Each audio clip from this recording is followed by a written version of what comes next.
Sup friends, I'm Directive and I'm back with another video about Cyberpunk 2077 and its trash first-person view and how to improve the trash game we got right now. CD Projekt Red can start by removing trash first-person view mode, which I'm so sick of. To be honest, first-person view needs to go away. For 20 plus years into it feels brand new again, then I'll like it by then. If I wanted to see in first person, we already do in real life. The game is supposed to be a game where we play in a virtual world as a fictional character. There is a reason why VR is a thing. If players want to play a game in first person so bad, buy VR and you can experience that real life first person vibe. And people wonder why politics think games influence violence when it actually doesn't. The people who does bad things is inspired by horror movies and bad upbringing, but that's not the point of this video. It's to talk about what hurt Cyberpunk 2077 potential, and they already in talks of a sequel to the trash game they released, which is an insult to players. In order for them to have the right to do any sequels, that game will need multiple changes, such as removing first person view from the first game and the other things I will bring up later. Right now is to talk about Cyberpunk 2077. Biggest killer, first person view itself would need to go either entirely or through another option I came up with, such as perspectives mode in the settings option. In the settings screen it should work like this. Through a new update the game should be automatically switched to third person view, but while in the loading screen for the current gen players that are still loading, tips similar to games like Fallout 4 telling them how to change the view they play in. As for the new gen console players, they should have in-game tips pop up on the side of their screen soon as they load in, so they can know how to switch views. With this type of update, what I'm suggesting, it still keeps the trash first person view mode for the players who enjoys that type of gameplay, but also gives us 3 view options in this new perspectives mode setting: third, second, first view. And at any time in the game the player should be able to switch between either through gameplay, may not be through a button input, but will still be able to finally enjoy the once perfect third person we almost got. Now I know that option will be perfect compared to the other idea I got, which I think is better, and that is just remove first person entirely and just add it back very late in the game life cycle into the next game announcement. But here comes the biggest change: it will not be like the first idea I came up with, but is tied to VR. And I know this idea sounds bad, but I don't care. As long as Cyberpunk loses first person, I'm good with the current state of the game. Now finally onto the next subject of this update idea, which is to talk about the game improvements I think it really needs, such as max level increase and XP as well, along with max money increase and its money reward increase. The new max level increase should be 100 like Witcher 3, or even higher like maybe level 111, not to reference Fallout 4 or anything, but to allow the players to go up a little bit higher than 100. May not be 120, but still is higher than 100, so they can gain a bit more skill points to max out everything. Now what I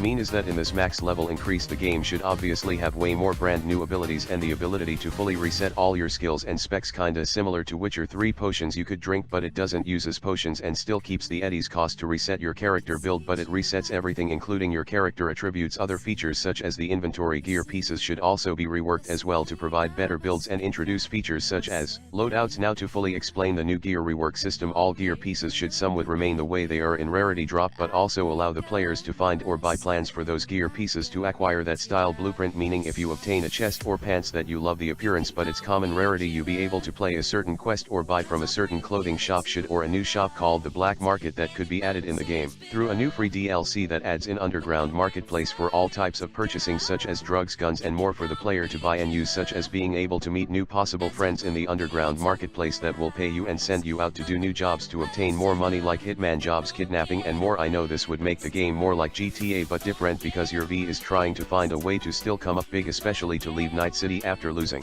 friends and almost their own life, to start fresh from all the problems they experienced in Night City. The main purpose of this Black Market underground marketplace idea is to provide a place that allows players the ability to buy gear and weapon blueprints for their V. Here's how all the gear blueprints should work. The gear you build from blueprints should have their own XP and upgrades, such as they receive a certain amount of experience points that's obtained from doing missions, buying them from the clothing store, maybe Black Market, or from killing enemies, which should be the better option. Now I know the gear piece having XP is bad, but can be explained by giving the player the ability to be able to turn any common style they like to wear to very high quality gear with benefits such as these new blueprint gear pieces you build should be separate from the common gear crafting system, but still works the same way kinda, such as those newer gear or weapons you build will rank up. And you may not understand what I mean by that, but here's an example of how this new system will work from a gear piece example. I craft a very cool common style black tuxedo points similar to Corpo style in a Nomad playthrough for example, but they rank 1 South. They are common. I go and complete 1 or 2 missions. Those pants should have received enough XP by now for a rank up, just need the components to do so, but I happen to have a lot of components, so I rank those pants up. Now they are uncommon pants. So now that my tuxedo pants are uncommons, I need to complete more missions or go kill enemies to gain XP to rank them up to rare pants. But here comes the twist, they rarities work kinda differently, such as grays are commons, trash turquoise are uncommons, blues are rares, purples are very rares, orange are epics, and few new colors with higher rarity but requires more components and XP, such as reds are legendary and yellows are gifteds, and finally golds are mythics. Now you may wonder why make changes to color and tier system. It's give the new gear system. I came up with better stats and more mod slots. For example, grays only can have 1 mod slot, while turquoise has 2, blues have 3, and purples have 4, oranges have 5, reds have 6, yellows have 7, and last golds have 8, and they should scale with your level so you don't have to rebuild them again at your new current level, making them the best gear pieces to have in the game,